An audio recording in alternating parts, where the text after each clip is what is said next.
देखिए, परिक्रमा मार्ग गोवर्धन जी से एक प्रेरणा कि ये पावन नीम का पौधा है और ये सड़क के बीचों बीच लगा है। जिन्होंने भी सड़क बनवाई और जिन्होंने इसकी व्यवस्था को देखा होगा, उनको हमारे चैनल की तरफ से बहुत कोटि कोटि धन्यवाद। और ये एक बहुत ही प्रेरणात्मक विषय है। यदि वृक्ष लगा है तो वृक्ष के किनारे से सड़क को निकालिए। ये सरकारों का और उत्तरदायी संस्थाओं का दायित्व है। जय हो गोवर्धन जी की। इसी तरह पर्यावरण और प्रकृति का संरक्षण पूरे विश्व में अगर होता रहे तो जो जलवायु दंश की महा समस्या दुनिया के सामने आ रही है, आज की तारीख में अगर सबसे ज़्यादा जनता का पैसा, चाहे वो विदेश में हो चाहे भारत में हो, अगर किसी पे खर्च हो रहा है तो वो जलवायु परिवर्तन की विकराल समस्या के समाधान के लिए अभी सम्मेलन और मीटिंग में हो रहा है। अभी कोई पेड़ पौधे दुनिया में अभी उस योजनाओं में नहीं लग रहे हैं जो योजनाएं आज बन रही हैं। वो योजना आज से 10 साल बाद स्टार्ट होंगी। लेकिन अगर हम पेड़ों का संरक्षण इसी तरह से करते रहेंगे तो समझ लीजिए कि वो समस्या भारत में तो नहीं आएगी, दुनिया में तो आएगी भाई, क्योंकि दुनिया में पेड़ पौधों का संरक्षण उतनी अधिक मात्रा में नहीं हो रहा है और ना ही ऐसा कोई प्राचीन ज्ञान है वहाँ, और ना ही गोवर्धन ऐसी महान परिक्रमा है जो भगवान प्रभु योगेश्वर कृष्ण जी के समय से यथावत चलती चली आ रही है। ये प्रकृति, पर्यावरण और जलवायु संरक्षण का पूरी दुनिया के लिए संदेश है।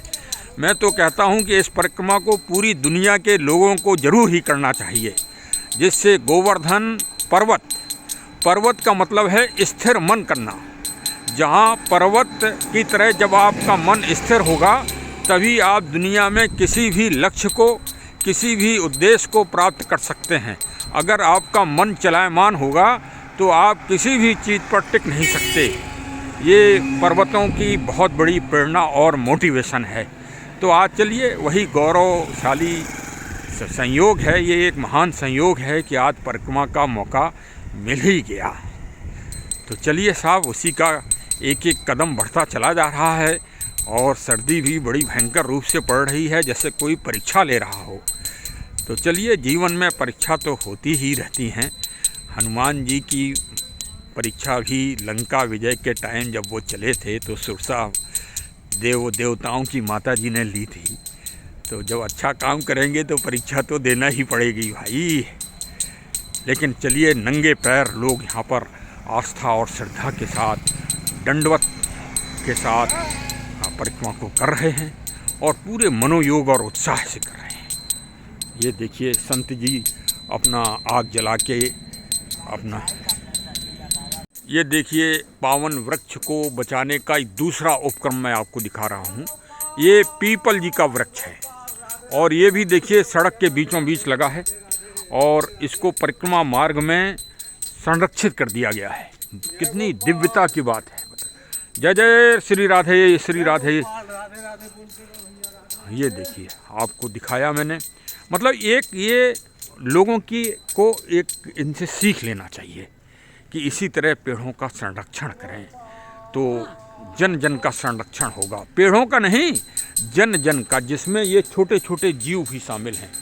इन जीवों की भी रक्षा होगी। ये जीव भी, क्योंकि ऑक्सीजन सबको चाहिए, चाहे नभचर हो, चाहे जलचर हो, चाहे थलचर हो और चाहे अंडज हो।